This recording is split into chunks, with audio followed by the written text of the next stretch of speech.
morning everybody, my name is Harpreet Kaur Sidhu. Today we are going to give a presentation on a law assignment that is basically a conflict between two companies named as Northside Private Limited, and the second one was Registrar Journal. So before going to start my presentation, I would like to introduce about my group members. We are four including me. First is Harkamal, the second one is Lavjeet, and third one is Navneet. So now I will give a brief idea of the case. Actually, this was a conflict between two companies because of their financials. The first company was Northside Development Private Limited, and the second one was the Registrar General of New South Wales. Actually, in this company there were three directors named as John Lees Robert, Alice and the Robert, and Mr. Holder was one of their partner. But Mr. Robert used his rights in a wrong way, and he misused his position. He just removed the holder from his position, and he introduced his son as a partner and as well as an officer. And by misusing his position, he took a loan against the mortgage. Mortgage. He misused the funds of the company, and he took some loans against the mortgage of the company. And when he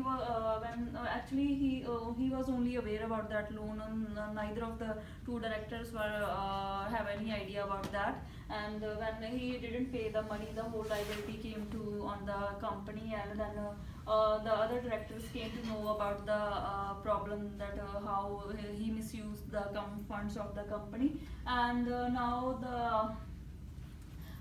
the next slide will be will be continued by the next group member, Navneet Kaur. Hello, my name is Navneet Kaur. I am going to discuss case dispute. Since the matter of deed undertaken by the directors with the assistance of a company, therefore in the eyes of law the deed is valid. Robert and his son entered into the company seal to used company seal to enter into the contract. Therefore the company automatically entered into the deed.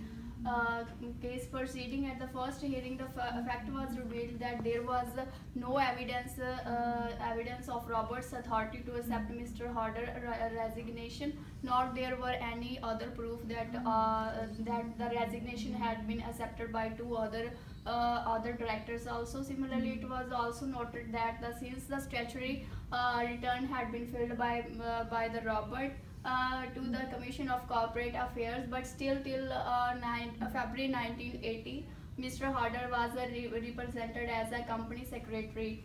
Now the case study is continued by my friend Lavjeet Kaur. Hello, I'm going to present the case study as per the consideration. The case was subjected to the section 1644 of the company in law, in which was exceptions was given to the outsiders to place any reliance in the circumstances of limited knowledge on the company. And this is the section is 1644 exception, where actual knowledge is to be recognized. The case consideration in the light of above therefore had been considered on the following basis, which is since the mortgage signed by the Robert Struggis, who was not anywhere in the company, article has been provision to authorize any deed without of the information of another three directors. So therefore the case entitlement was not valid. And there is another argument also, that there is nothing stated in company articles that authorize Robert appoint secretary. Therefore appointment of Geared as company secretary is also not validated, and the appointment eventually does not affect to the validation of any deed made through in the light of such position. So the next is the conclusion is declared by my another friend is the Harkamal.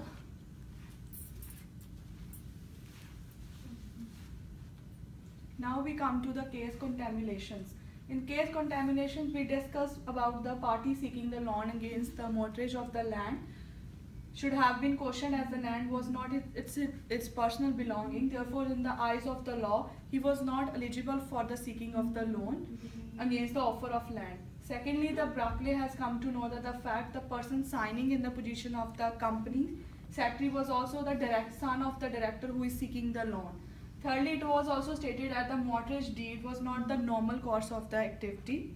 Last, we come towards the case conclusion. In case conclusion, there be the 4 points. In the first, the judge of the CRIBI said there was no evidence which was exert that can be the proof of the endeavor of the credit corporation. Secondly, due to the wrong interruption of the inroad management law, credit corporation had sectioned of the loan Robert and Insan has no effect in the terms of law. Thirdly, the credit corporation has sold the property. Therefore, the claim of the Northside Development for the damages is valid. Lastly, the court has also appealed to the registered journal to compensate the company for the loss borne by them. Thank you.